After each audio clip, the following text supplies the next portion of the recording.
Okay, great. Well, this wraps up the questions. Let's give them all.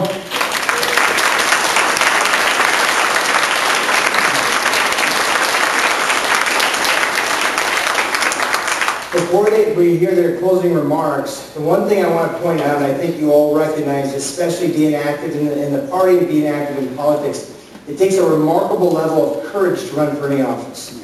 I mean, your ideas are on parade, your family's on parade, your history's on parade, everything you've done comes under a microscope.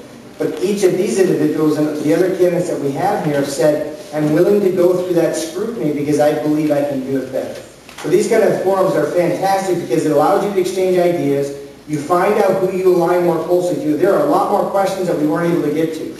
Ask the questions. When you see these people, pull them aside and ask them the questions because it's important to know. It's also important to be motivated. When we hear this concept of work, we have to work to be the party that is the party of choice in the sense of winning, having the best outcome, the great opportunity party. That's what GOP should stand for. And so when we have the right leadership, we can lead with the right vision, the right execution, and the right outcomes. And so this is a huge decision. And Arizona needs to maintain the governor's office. So find the person you want to win, go to work for them. And then when we cross into the general election, as Ken said, this team, we already had private conversations and saying, hey, we're going to meet together after the primary election, have breakfast, and make the game plan going forward. It needs to happen. So engage in a way that's going to help everybody have a good outcome for Arizona. So with that being said, I'm going to start the other end of the table this time. I'll start with Mr. Bennett. We'll do closing remarks, and then I'll turn the time back over to Chairman Serafin. And as has been said in a variety of ways, I think Republicans are going to have a lot of good choices as to who's going to lead the ticket this year. And I'm working hard and going to do everything I can to earn your trust and earn your support, and I ask for your vote. My motto for our campaign is people, not politics. I'm running for people like Steve Trejo, who was the principal of a school in South Tucson. And he became principal 8 years ago when exactly 0% of the students in that school read at grade level. And without Common Core, he now has it up to 93%. And people are starting to flock into that part of Tucson. But the district is cutting his resources and his teacher aides from 22 to 4. And he's concerned as to whether or not he's going to be able to maintain that. I'm running for Julianne Ashcraft and Colleen Turbothrow. Julianne was the wife of and Colleen was the mother of two young men I knew who were killed in the Yarnell fire. We're going to make sure that the people that are putting their lives on the lines in Arizona, for law enforcement and first responders, have the technical tools that they have to not be caught on a backdraft when that thing turned on. I'm running for Ryan James, who I coached in Little League up in Prescott, who's now a teacher in Yavapai County, to make sure that his career is not the same as Doug Bunch, who was one of the great teachers at Prescott High School, but left teaching because he couldn't support his family on that. We need to get more of our education dollar into the classroom. There's a lot of good people here. I'm going to close with one quick story that means a lot to me. Our second grandson, who is about 2 years old, had some surgery about 5 or 6 weeks ago that they don't normally like to perform on a 2-year-old. But when our son and his wife finally decided that they would move forward with the surgery, and they had the opportunity to meet the doctor that was going to do the surgery, their first question was, how many of these surgeries have you done? Because it made a difference to them as to what was going to happen with little Tanner. There's lots of good people in this race. Private sector experience, local government, state leadership. I offer all of those combined, and I ask for your support, and I believe that that's the record, and that's the integrity, that's the vision, that's the experience that can lead Arizona forward. Thank you for coming today. I want to thank everybody for coming today. It's a great turnout, especially on the Saturday before Easter, and I want to say Happy Easter. I agree. There are a lot of good people in this race, and I'm proud on the Republican side that we have a crowded field. 9 people. On the other side, you know how many they have? One. To me, that smacks of party bosses and Chicago-style politics. Right. This is a big job, and it should be competitive to get it. And you are going to decide in this audience. Over the course of my career, I've had the opportunity to hire a lot of exceptional people. And I've always found that what they've done in the past is the best indicator of what they'll do in the future. So as you look at this field, there is only one person who has built a team that has built a brand that is loved and respected around the country and now around the world. I want you to judge me by my private sector experience and your own experience inside a Cold Stone Creamery. I believe our state is a wonderful place to be and people are flocking here. But it should be loved and respected around the country and the world, and we should have the economic development, job creation, business relocation, outcomes in K-12 education, and safety for our children that's a result of that leadership. I want you to judge me by the management of $12.5 billion in the Arizona State Treasurer's Office. The fact that I stepped forward against the special interests and beat a $1 billion permanent sales tax increase and reduced your taxes last year. I want you to look at that private sector, results-oriented, real-world experience, what I've done in the public sector, but most importantly, what I'll do as your governor. That vision of an Arizona that leads. So if you want this state to be the state it was meant to be, I ask you to go to DougDucey.com, at Doug Ducey on Twitter, and Doug Ducey on Facebook, and get on board. I'm asking for your vote. We're going to work for every single one. Thank you. Thank you, Mr. Chairman, for being here and making this a priority, and to my colleagues on the panel for coming the day before Easter. I am honored to be standing here among such incredible people who care so much about this state that we all love. And they are incredible people, each of them, and I like them all for their own purposes. The uniform of leadership fits me well. It's comfortable to me. I've done it in a lot of different contexts, but I've never run for office before, unless you count being a precinct committee man. Yes. Yes, You do. of course. Tim does.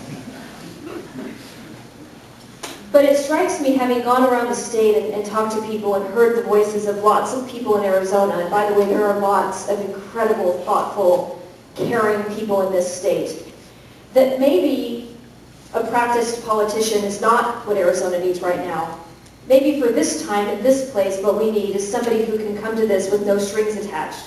I've never been in office. I don't owe anybody anything. It's one of the reasons I knew all of the details about the Florence copper mine, because I could hear every voice. Maybe if we had somebody who could apply untethered ideas, we really could acknowledge in economic development and excellence in education and enforcement of immigration law and the things that you'll find if you go to my website are priorities to me. We could find that among the grand galaxy of states of each United States, Arizona can be the brightest star in the union. One thing is clear to me. I believe every one of my opponents loves and cares about this state. But it's also clear that even with these men already in place, there is a vacuum, and it needs to be filled by a fearless, determined, proven leader. I invite you to go to my website, ChristineJones.com. Follow us on Facebook, where we engage extensively in social media, Jones for Governor. Follow me on Twitter, where I get a little feisty and outspoken sometimes, Jones for Gov. And learn and really study and analyze, what do you want the leader of this state to look like? How do you want to be inspired, and whose vision do you want to follow? I am Christine Jones. I'm running for governor. I would love your support. Thank you for being here. Happy Easter. A season of life where you plant in the winter to plant in the spring, watch your fields grow, you harvest them, you weave in the winter, and you plan for another year. A seasonal life. I found that the most successful businesses, the most reliable, are the family-owned business that is passed on from generation to generation, which can create huge amounts of wealth and return the benefit of that wealth right back to the community. You see their faces, they answer to their community. I have been confronted for 2 years, maybe 13 years, face things that people don't want to believe are happening, that would happen in our United States of America. You hear about corporate crimes and the dangers of corrupt officials in storybooks. You don't expect to live it. It's frightening.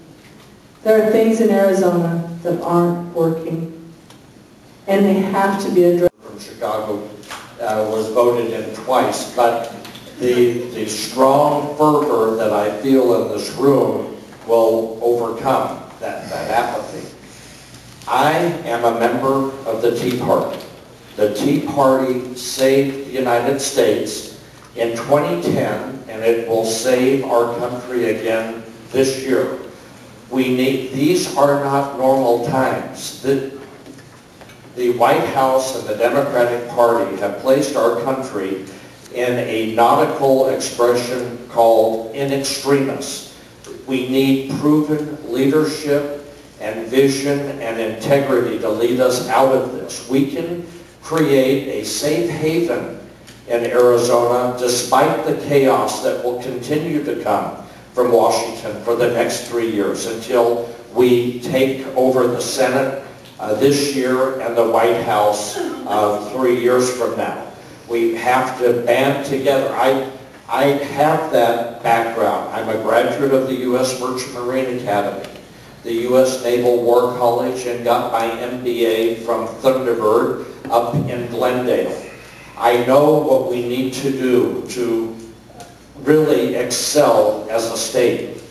Getting rid of the corporate and individual income tax, Texas-style tort reform, universal school voucher, getting rid of Common Core, getting rid of Medicaid expansion.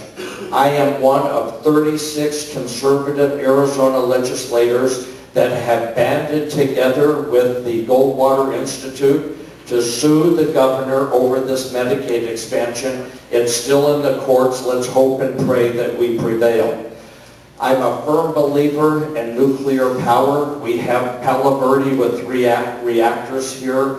I want to see Arizona have 6, 9, 12, where we can export electricity all over the Southwest and work with Mexico and California to build desalination plants where they will keep the desalinated water, but we will get more of their Colorado River water rights into our canals. I'm the only one with major military command experience, and I will use it to secure the border. I know how to do it. The feds are not going to help us, but I'll get it done. VoteAlMelvin.com. Please go there. I need your petition, your $5 contribution, and if you can, seed money for my account. VoteAlMelvin.com. Thank you. Mr. Chairman. Ladies and gentlemen, thank you. I'm Frank Riggs. I'm an Army veteran, former police officer, successful small business owner, nonprofit CEO, and former United States Congressman. I think I have the deepest and broadest leadership experience in the field, in the private sector, in the public sector, and in the nonprofit sector, and that I'm ready to lead as your next governor from day one. I'm running, I thought politics was behind me. I always joked I was a recovering politician. But I'm running to give back to this state that I love. My wife, Kathy's home state. She's a native daughter born in Tucson. And in July, good Lord willing, we'll have our third grandchild who will also be an Arizona native. I know I can make a difference. I know I have the record as a proven reformer and that I've demonstrated the toughness and the strength to make hard decisions. And there are hard decisions awaiting the next governor and his administration. 4 years from now, if you give me that privilege, this is what our state will look like. We will have repealed Common Core, but we will have the highest academic standards in the country that ensure that our kids can outcompete their peers in any other state, or for that matter, any other country. We'll roll back the Medicaid expansion. We will stop the federal government's onslaught on Arizona's state rights and the EPA and BLM regulatory mandates on private property rights and private lands. I'm very proud of the record that I have as an elected official, and I hope you'll look at it. I earned the endorsements of the National Right to Life and the NRA for my pro-life, pro-family pro-Second Amendment voting record as a member of Congress. And as we used to say in Washington, don't listen to what they say. Look at how they vote, if they even have a voting record. My promise to you is this. I will lead with integrity. I will be open, accessible, and visible to all Arizonans. I understand that I serve the people and that I'm accountable to people. And that I will bring my core values, the values I believe that we all share, of fiscal responsibility here on the decisions that I make as the governor. Again, I hope you'll go to my website, rigs4azgov.com. Constitutionally limited government, free markets, and personal responsibility to bear on the decisions that I make as the governor. Again, I hope you'll go to my website, rigs4azgov.com. I'd be honored to earn your vote and your support. I want to say thank you for being here on such actually beautiful day, and a happy Easter to everyone. I'd like to take a moment of time and have you introduce my wife of nearly 36 years, Kim, back there. Kim, wave. I'm running, and by the way, start by giving your condolences on your way out, okay? I am running for Kim, my 3 wonderful children, my 5 grandchildren, all who live here in Arizona. And I will tell you this, I agree with the other fine people on this podium here today, the dais. And that is that what we have done does matter. And you've heard a lot about how this is the most important election, but actually, everyone says that, but really it is. This election is important. Why? Because Arizona is inching out of a recession. Better days are ahead of us. Our best days are ahead of us. But the decision this governor and the legislature makes the next 5-6 years will determine Arizona for the next generation and past. The generation for my grandkids, your grandkids. And so who you elect is important. Who leads is important. Are we going to build a better Arizona? That's important. And what I would say is that you actually, this isn't really a campaign, this is the ultimate job interview. And you are the hiring committee. You are hiring the CEO of Arizona. And so what do you do when you hire? You look at the resume. Yes, you do. I offer my resume to you. A CPA for over 25 years, an MBA, a law degree, specialization in taxation. Successful business. Built a business, counseled businesses, helped businesses. Then I was elected, my first foray into politics as mayor of Mesa. Elected twice. Overwhelmingly in the most Republican big city in America. I'm proud of that. I'm proud of what we were able to accomplish as a team in Mesa. We reduced the size of the government. We also reduced crime to 40-year lows. We lowered the size, but we increased the efficiency. We led. We also created private investment in billions of dollars, helped to create thousands of jobs by enabling private investment, by facilitating, not regulating. Look at that resume. I'm proud to say that my fellow mayors across the country elected me, a minority Republican, as the president of the United States Conference of Mayors. I'm proud of that. I'm proud I was able to defend Arizona, to stand up for conservative values in really a pretty hostile environment. I was there in the arena. Yes, I was. But most of all, after you look at that resume, do what you do when you're applying for, when you're looking at job applicants. You talk to their references. I invite you to talk to anyone I've done business with, as a professional, as a business owner, mostly as a mayor. Talk to my constituents in Mesa. And ask them a simple question. I invite you to do this, which is sort of a play on what Ronald Reagan used when he was running against Jimmy Carter. Ask them, are you better off today than you were 6 years ago before Scott Smith became mayor? Is your community better? Have conservative principles governing based on those created a better community? I'm very confident what the answer will be with those references. I need your support to build a better Arizona. I need your support to lead Arizona to another level, to a level of excellence, not just average, but excellence. Go to votescottsmith.com, votescottsmith.com. We can do it together. This is a joint journey. This is a journey that we will make together. I am proud to say that I offer myself up as an applicant to lead you in this journey. Thank you very much.